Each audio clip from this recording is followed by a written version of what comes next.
dalam segmen Autopsy of Gen Z. Halo semangat.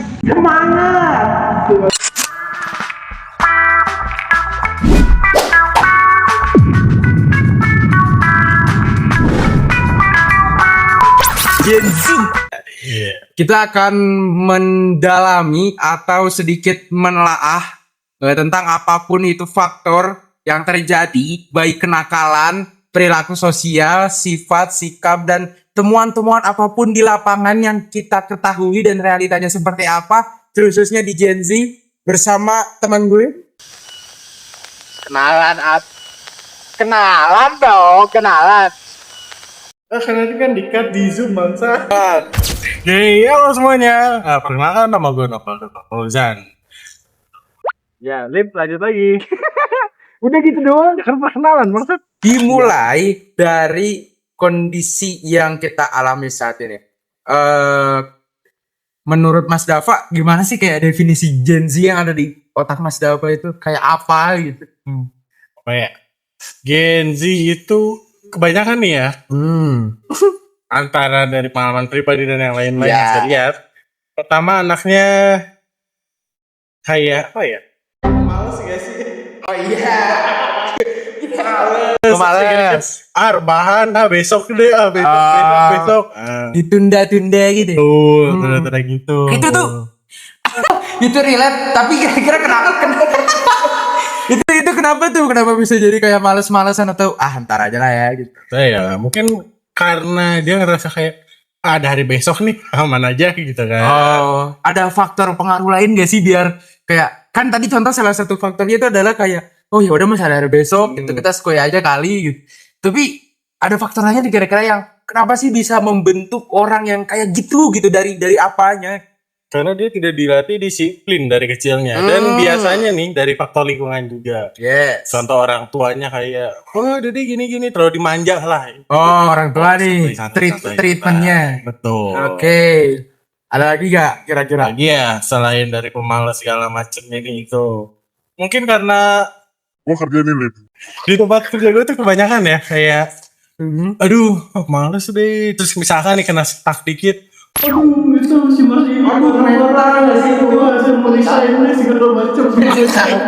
wah itu Mental itu. jangan ya. Kalau dia harus niat. Ya, jadi faktornya itu dari pertama treatment orang tua. Ya. Terus yang kedua Dari mungkin dia kaget kali kalau di stuck tentang orang. Oh, kan jadi- dunia kerja. Gitu. oh dari didikan yang manja itu membentuk karakteristik yang pemalas. Iya. Terus mental yang apa ya? kurang terasah. Oh, terus ada faktor lain kah selain dari didikan orang tua? Terus ada lagi nggak sih kira-kira yang membuat orang-orang Gen Z itu jadi kayak gini gitu generasi? Mungkin karena dari teknologi ya Lip, jadi kayak ada HP rebahan. Teknologi ya. Siap Tuh ya. Dikit-dikit AI. Aduh, ada tuh di sini. Ya, ini nggak usah nyari dari Google. Oh iya. Dulu. Kita mau makan masak gitu. Sekarang aduh ada GoFood Gue aja deh. Beres. Orang sekarang beli sapu aja ada Borma atau ada toko apa parabot gitu ya. Orang-orang sekarang tuh jadi nggak begitu deh sih ya udah di Shopee ada sapu nih ya. Jadi males gitu. Online. Faktor instan berarti ya. Betul. Kemudahan. Dari ini ngaruh nggak dari lingkungan sehari-hari teman Siap. Kalau dari orang sendiri ya, kayaknya kalau dari circle tidak terlalu berpengaruh. Kenapa Karena tuh? Jujur aja, kebaikan circle orang tuh memang ada yang dimanja dan ada yang didikan keras dari orang tua. Cuma balik lagi mungkin dari ini kali ya, Apa tuh? faktor diri sendiri sih. Kayak misalnya, kalau yang orang lain ya, kalau misalnya besok deh, males deh, mau kapan dimulai gitu. Besok mulu, kenapa nggak sekarang? Kok bisa sekarang kenapa harus besok? Nah, gini Mas, saya nggak tahu nantinya akan masuk kan nih pertanyaannya. Kan yang membentuk diri itu kan emang tergantung diri nih. Iya. Nah, maksud saya tuh orang yang memiliki prinsip kayak di ntar aja deh atau kita harus cepat, kita harus pasti kalau nggak dikerjain sekarang mau kapan lagi kalau nggak serius nanti akibatnya kayak gini. Itu kan faktor diri sendiri. Nah biasanya itu kan ini nggak sih mas kayak Pendorongnya ya. pendorongnya itu ego, bukan ego. Egonya itu kan dari mindset. Iya. Nah maksud saya tuh ada nggak sih hal yang berpengaruh terhadap mindset si Gen Z ini? Atau dari circle, atau dari sekolah, atau dari orang tuanya, atau dari apa ya?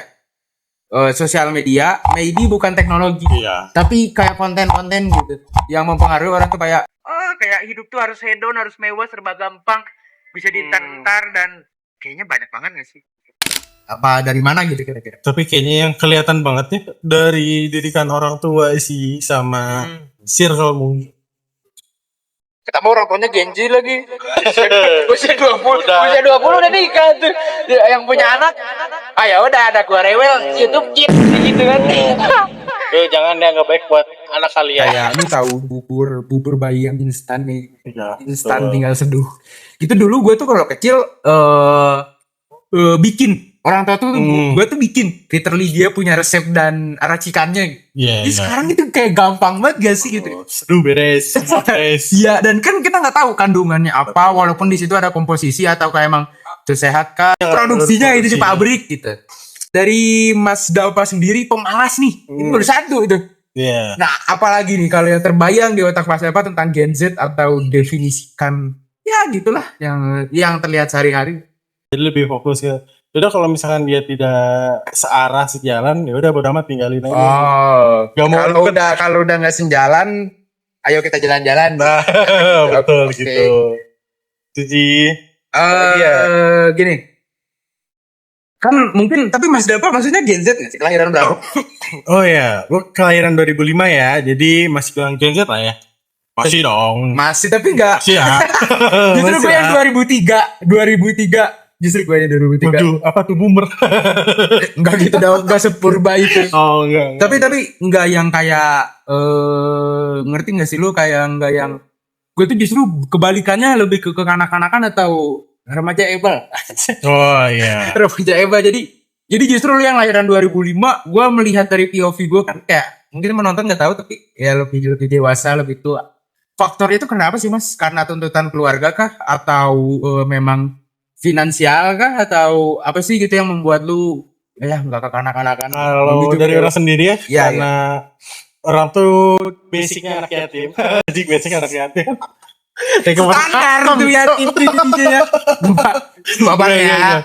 kan karena harus berdamai guys. Ya betul. Jadi gue tuh dulu kelas 5 SD babe meninggal nih. Jadi dari situ Dan gue udah ekspres lu seneng banget itu ngomong bang. bukan gitu ya. Kan harus masa dikit-dikit sedih kan harus move on lah. I see, oke, lanjut. Nah, di situ tuh udah mulai pikir kayak oke, berarti nggak ada yang nyari duit buat keluarga. Kalau gini, gue jadi kepala keluarga nih, gue harus gimana caranya Tapi ngamatin keluarga ibu, ini. oh ya tim berarti. Iya betul. Aman. Oh. Jadi memang kepikiran itu ya. Jadi itu bukan tuntutan keluarga sih lebih kayak apa ya? Motivasi diri. Bukan motivasi juga sih. Apa tuh?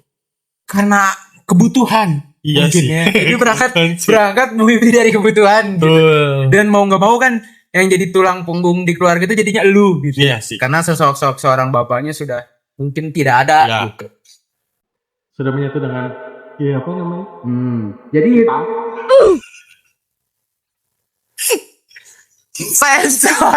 sensor nih. Oke. Iya. Dan sebagai wearan di rumah tuh ada kasur enak banget. Tapi bapaknya kenapa tidur di tanah ya? Itu sih. Malah bikin dark jokes. Gak gitu. Gak gitu guys. Karena karena kita semua nantinya akan menjadi sama umbi-umbian gitu ya. Betul. Semua sama. Dari tanah balik ke tanah ya. Sip. Tapi ada yang beda nih. Ini kayaknya Genji tercipta dari tanah yang terkontaminasi tai kucing. Sifatnya jelek banget, Cok. Sifatnya itu jelek banget. Jadi selain pemalas, baper. Terus Gen Z itu suka overthinking. Itu bukan ini ya, bukan mental. Itu bukan mental, Bukan itu sih. bukan sifat. Atau kan malas tuh bisa disebut apa? Yes. Perilaku atau sifat. Sifat sih.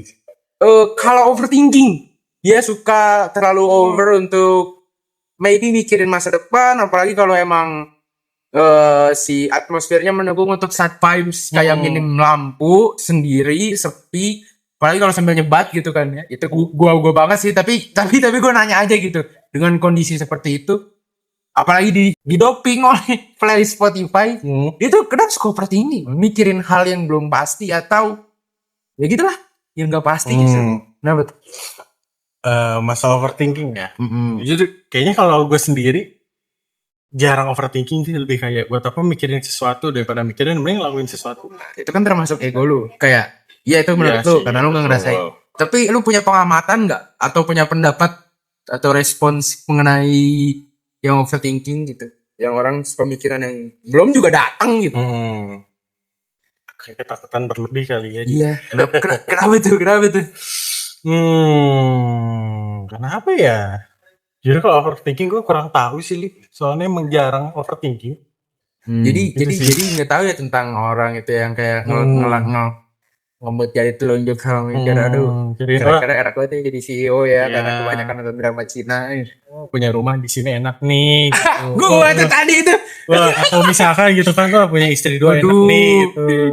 Punya istri 2. Waduh, nikah muda enak nih, padahal pengen bikin gitu. anaknya doang. Betul. Sedangkan kesananya finansial lost control gitu kan.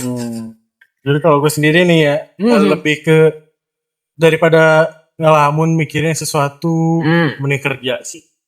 Oke, tadi saya overthinking, baper, malas. Oke. Terakhir Mas, buat closingan, buat biar enak nih dipakai dessert, saran buat Gen Z, dan udah menjawab sesuai dengan nggak tahu objektif atau subjektif ya, tapi ya boleh-boleh aja. Tapi saran lo apa nih terakhir buat Gen Z agar nggak jadi Gen Z yang ZZ gitu? Apa sih ZZ? Manfaatin waktu sebaik mungkin. Terus yang kedua, jangan males. Yang ketiga, harus kuat mental. Jangan cuma gitu ya. Mau apa nih kalian? Itu 3 aja. Udah, Jadi sekalian aja. nanti saya digoreng. Gak apa-apa sih, Tera. Aja. Oke, terima kasih teman-teman yang sudah menyaksikan podcast obesitas di segmen The Autopsies of Gen Z. Jadi kita sudah mengotopsi gejala dan sudah sedikit memberi resep obat. Boleh teman-teman kalau ada yang suka silahkan like, comment, subscribe, dan kalau ada yang mau pengen ada yang kurang nih, gitu punya masalah apa nih? Oh, menurut gue Gen Z gini-gini, bisa langsung tempur aja atau bisa langsung debat gue share di kolom komentar. Gue sangat terbuka banget buat kalian apa yang ngebacot di bawah, sangat freedom aja. Oke, saya Arif Bagas dari Indrawan Dan saya Data Sekui. dan jumpa lagi bersama kita berdua orang yang gak jelas tapi bisa bikin kalian waras, and see you in the next video. Bye bye.